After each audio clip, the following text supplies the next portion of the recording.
बिस्मिल्लाहिर्रहमानिर्रहीम। आप देख रहे हैं बायोलॉजी लर्नर। आज हम एक अहम प्रैक्टिकल को डिस्कस करेंगे जिसका टाइटल है determination the effects of environmental factors on the rate of transpiration of a leafy shoot by photometer. तो इसके अंदर हम देखेंगे कि what are the environmental factors play the critical role in rate of transpiration. वो जो factor है उनमें सनलाइट है, ह्यूमिडिटी है, विंड है। तो हम ये देखेंगे कि रेट ऑफ ट्रांसपायरेशन मीन के ट्रांसपायरेशन पर मिनट या पर यूनिट टाइम के अंदर कितनी हो रही है। तो ट्रांसपायरेशन बेसिकली है क्या? This is the removal of water vapour from the aerial parts of plants. तो ये सारा जो फिनोमेना है ये हम डिस्कस करेंगे with the help of a device that is called as photometer. सबसे पहले हम डिस्कस कर लेते हैं कि इसके अंदर कौन कौन सा apparatus और केमिकल यूज होंगे। अगर हम apparatus की बात करते हैं तो इसके अंदर फोटोमीटर यूज होगा। फोटोमीटर के साथ कुछ रबर कॉर्क या स्टॉपर प्रोवाइड किए जाते हैं, उनको हम यूज करेंगे। उसके साथ एक स्टैंड होता है, उसको भी इस्तेमाल किया जाएगा। लीफी शूट, और हमने कोशिश करनी है कि ऐसी लीफी शूट हो जिसका रेट ऑफ ट्रांसपिरेशन बहुत ज़्यादा हो, जिसका जो स्टेम हो वो राउंड हो। बीकर हमने यूज़ करने हैं वेरियस साइजेस के। इसमें से एक बीकर थोड़ा सा हम लार्ज इस्तेमाल करेंगे, ऑलमोस्ट 500 ml का, जिसके अंदर हम अपनी जो पोटोमीटर है उसका जो कैपिलरी एंड है उसको प्लेस करेंगे। वैक्स या वेजलिन यूज़ करेंगे। किस लिए यूज़ करेंगे? To make the air tight all the connections of the potometer. और स्केल यूज़ करेंगे। नॉर्मली हमारे पास कुछ फोटोमीटर ऐसे होते हैं जिसके ऊपर जो रीडिंग्स हैं, कैपिलरी ट्यूब के ऊपर जो रीडिंग्स हैं वो दी होती हैं। कुछ फोटोमीटर ऐसे होते हैं कि कैपिलरी ट्यूब पर रीडिंग नहीं दी होती। उस सूरत के अंदर आप क्या करेंगे? एक स्केल यूज़ करेंगे to measure the rate of transpiration. तो सबसे पहले हम देख लेते हैं कि वर्किंग और प्रिंसिपल क्या है फोटोमीटर का। तो photometer that is also called as transpirometer is a device used to measure the rate of transpiration. तो ये किस प्रिंसिपल के ऊपर काम करता है? Basically it works on the principle that the amount of water absorbed equals the amount transpired, so it measures the amount of water absorbed. Mean के हम ये बिलीव कर रहे हैं कि rate of absorption of water is equal to the rate of transpiration. हालांकि ऐसा नहीं होता। जितना पानी वो प्लांट अब्जॉर्ब कर रहा होता है उसका 90 to 95% ट्रांसपायरेशन हो जाता है। 5 to 10% प्लांट जो है वो टर्गर प्रेशर को मेंटेन करने के लिए, फोटोसिंथेसिस के लिए यूज़ करता है। लेकिन हम वो वाटर जो फोटोसिंथेसिस के लिए यूज़ कर रहा होता है उसे हम इग्नोर कर देंगे और हम यहाँ पे यही बिलीव करेंगे कि rate of absorption is equal to the rate of transpiration. तो इस चीज़ को मेजर करने के लिए डिफरेंट फोटोमीटर जो है वो यूज़ होते हैं। हम जिस फोटोमीटर का यूज़ करेंगे वो गेनोंग्स फोटोमीटर है। वेरियस टाइप्स फोटोमीटर हैं। हम जो प्रेफरेंस जिसको यूज़ करेंगे वो गेनोंग्स फोटोमीटर है। ये हमारे पास जी गेनोंग्स फोटोमीटर है। इसके दो एंड हैं। एक ये इसका एंड है जिसको हम कैपिलरी एंड का नाम देते हैं। इसका एक दूसरा एंड है, इस एंड को हम लीफी शूट एंड का नाम दे रहे हैं। और ये सेंटर के अंदर क्या होता है कि रेजरवायर होता है कि यहाँ पे हम पानी डाल देते हैं। अगर फोटोमीटर के अंदर हमने पानी और ज़्यादा डालना हो तो ये हमारे पास एक टैप होता है, इसको हम क्या करते हैं ओपन और क्लोज करके वाटर की जो मूवमेंट है वो करवा सकते हैं। अगर यहाँ पे आप देखें तो यहाँ पे आपको 2 कलर का वाटर जो है वो नज़र आ रहा है। पहले जो हम वाटर फिल करते हैं वो कलरलेस होता है। बाद में जो वाटर हम बीकर के अंदर रखते हैं कोशिश करते हैं कि उसके अंदर कोबाल्ट क्लोराइड डाल दें ताकि वाटर कलर्ड आ जाए। तो अगर वाटर कलर नहीं है तो उसके बगैर भी हमें एयर बबल जो है रीडिंग दे देता है। लेकिन इसका बेनिफिट ये है कलर डालने का तो ज़्यादा क्लियर जो रिजल्ट्स हैं वो हमारे सामने आ जाते हैं। तो अगर कोबाल्ट क्लोराइड मौजूद नहीं है तो आप सिंपल वाटर को भी यूज़ कर सकते हैं, मीन कलरलेस वाटर को भी आप यूज़ कर देते हैं। तो जो मेन फंक्शनिंग है वो इस एयर बबल ने देनी है। तो सबसे जो टेक्निकल काम है इस प्रैक्टिकल का वो यही है कि आप ये एयर बबल को जनरेट किस तरह से करवाएंगे। अब हम आ जाते हैं जिसकी इसके प्रोसीजर की तरफ। तो आप क्या करेंगे? Use a leafy shoot with the round woody stem and cut it under water at least 5 centimetre from the edge. तो आपने कोशिश करना है कि जो आप शूट सेलेक्ट कर रहे हैं वो उसका जो स्टेम है वो राउंड हो। इसका बेनिफिट ये होगा कि ये आसानी से जो रबर कॉर्क है उसके अंदर, ये जो स्टॉपर है उसके अंदर आसानी से ये फिट हो जाएगी। और जो आपको शूट प्रोवाइड की जाएगी तो इसका वो हिस्सा, वो एज जो आपने इंसर्ट करना है रबर कार के अंदर, उस साइड से आपने उसको 5 सेंटीमीटर काट लेना है। और ये जो आपने काटना है ये पानी के अंदर काटना है। ये इसलिए काट रहे हैं क्योंकि जो उसकी ट्रांसपोर्टेशन हुई है शूट की तो मुमकिन है कि उसके उस एज के ऊपर जो है एयर बबल जो है आ गया, वो एयर बबल क्या करेगा? ब्लॉकेज करेगा। तो इसलिए आपने उसको ऑलमोस्ट 5 सेंटीमीटर उस एज से काट लेना है। As soon as you cut the shoot, insert it through the hole of the stopper provided with the photometer। तो जो आपको रबर कार की स्टॉपर दिया जाएगा आपने वो शूट उसके अंदर फिक्स कर देंगे। जैसा कि मैंने कहा कि वो जितनी राउंड होगी उसकी फिक्सिंग जो है उतनी बेहतर हो जाएगी। तो जैसे ही आप उसको क्या करेंगे? फिक्स कर देंगे उस रबर कार के अंदर या स्टॉपर के अंदर। तो आपने उस साइड पे, यानी कि वो साइड जो आपने स्टॉपर के अंदर फिट की है, उस साइड से अब 3 सेंटीमीटर करीब जो है बार को उतार देंगे अगर आपको उस टाइम पे प्रेजेंट। इसका बेनिफिट ये है कि बार को उतारेंगे जो रेट ऑफ अब्जॉर्प्शन है वो बेहतर हो जाएगा। आपने तीनों जो काम है ये वाटर टब के अंदर करने हैं। इसका बेनिफिट ये है कि एयर की जो मूवमेंट है उसको आप ब्लॉक कर सकते हैं।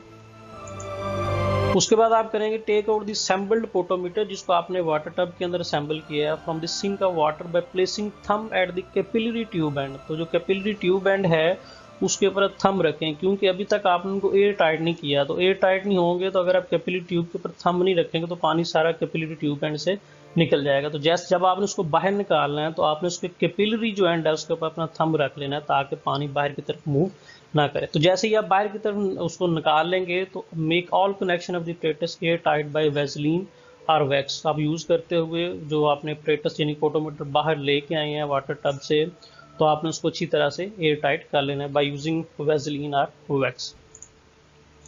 तो जैसे ही आप उसको बाहर निकालेंगे तो आपने क्या करना, उसके अंदर एक एयर बबल जो है वो जनरेट कराना। एक बात याद रहे कि जो ऊपर वाले फंक्शन हैं ये आपने वाटर टब के अंदर करने हैं। हाँ, अगर आपकी फंक्शनिंग बहुत बेहतर है, अगर आप इसके अंदर एक्सपर्ट हैं और आप काफ़ी रैपिडली काम कर सकते हैं तो आपके लिए वाटर टब यूज़ करना ज़्यादा ज़रूरी नहीं है, आप स्किप भी कर सकते हैं। क्योंकि आप अब इसको पहली या दूसरी दफ़ा करने जा रहे हैं तो आई रिकमेंड कि ये सारे का सारा काम जो है वो आप किसी वाटर सिंक के अंदर करें।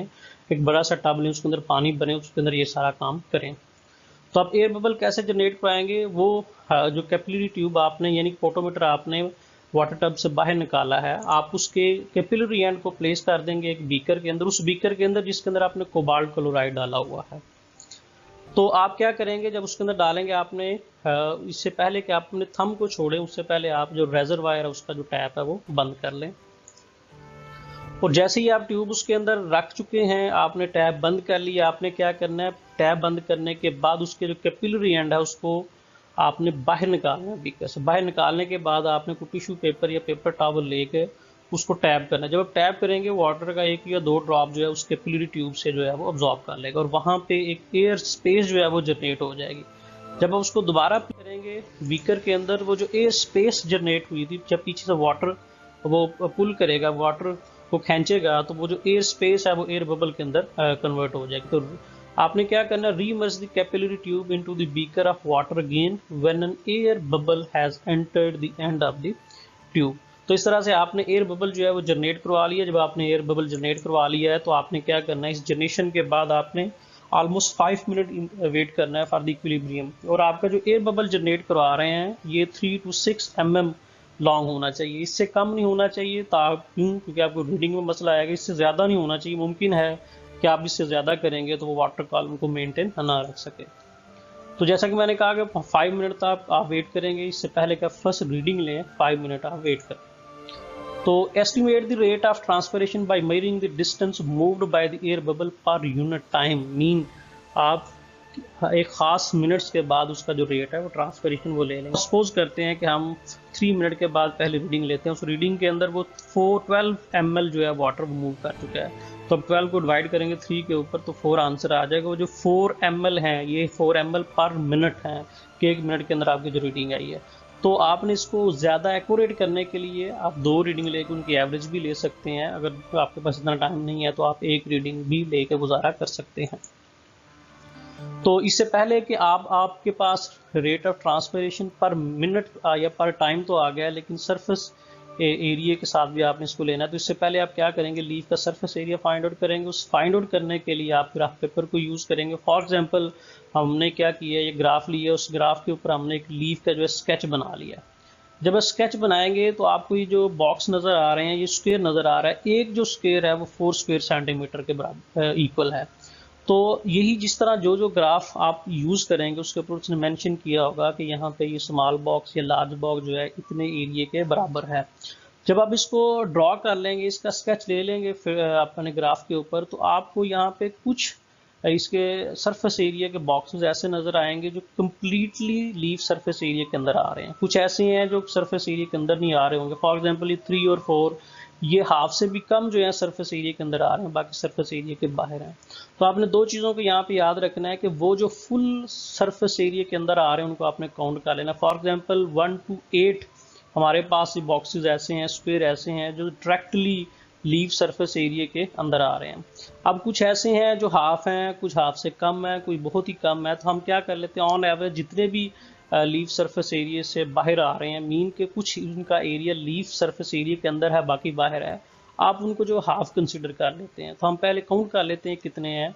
ये ऑलमोस्ट हमारे पास 1 2 3 4 5 6 7 8 9 10 11 12 13 14 15 16 17 18 19 20 21 22। अभी 22 हमारे पास टोटल बॉक्स आए हैं जो कंप्लीटली सरफेस एरिया के अंदर नहीं आ रहे। कुछ ऐसे हैं जो हाफ से ज़्यादा हैं, कुछ ऐसे हैं जो हाफ भी नहीं है। तो आपने सबको क्या कंसिडर करना है, हाफ कंसिडर करना है। तो हाफ क्योंकि कंसिडर कर रहे हैं, 22 टोटल हमारे पास आए हैं। 22 को 2 पे डिवाइड करेंगे, हमारे पास 11 फुल बॉक्सेस के अंदर ये रीडिंग कन्वर्ट हो जाएगी। इस 11 का 4 से मल्टीप्लाई करेंगे, 44 स्क्वायर सेंटीमीटर आ जाएगा। जबकि 8 जो है वो होल आए थे, उसको 4 से मल्टीप्लाई करेंगे, 32 स्क्वायर सेंटीमीटर आ जाएगा। 32 और 44 76 स्क्वायर सेंटीमीटर हमारे पास क्या आ गया, ये सरफेस एरिया आ गया लीफ का।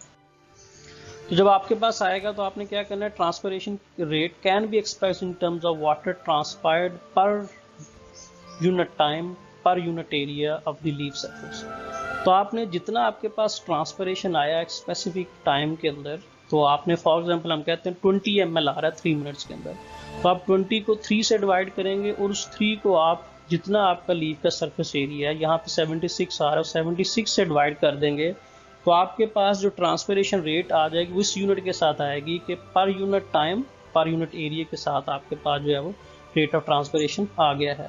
तो आपने क्या करना है कि इसी तरह आपने कुछ 4 से 5 जो ऑपरेटर्स हैं वो सेट करने और डिफरेंट इन्वायरमेंटल कंडीशन उसको प्रोवाइड करनी है। डायरेक्ट सनलाइट प्रोवाइड करेंगे, डायरेक्ट सनलाइट नहीं है तो आप इनकंडेंस्ड जो लाइट है, ये बल्ब है, उसको भी यूज़ कर सकते हैं। लो लाइट भी आपने यूज़ करना है, शेड के अंदर भी आप करेंगे और रैपिड एयर के अंदर भी इसका इफेक्ट देखेंगे। उसके लिए ज़्यादा रैपिड एरिया विंड तो अवेलेबल नहीं होगी, आप सिंपल जो फ़ैन है उसको भी यूज़ कर सकते हैं।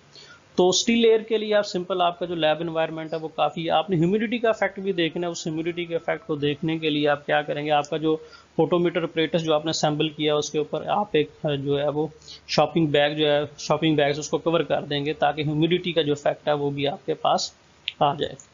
तो उसके बाद आपके पास जो रिजल्ट आ जाएंगे, आपने उनको रिजल्ट को टैबुलेट करना है। ये लास्ट में मैं दिखा भी दूंगा कि आपने किस तरह से उनकी टैबुलेशन करनी है। तो आपने विद रिस्पेक्ट टू टाइम जो एयर बबल की पोजीशन है उसको और जितना टाइम लगा आपने उसको मेजर कर लेना है।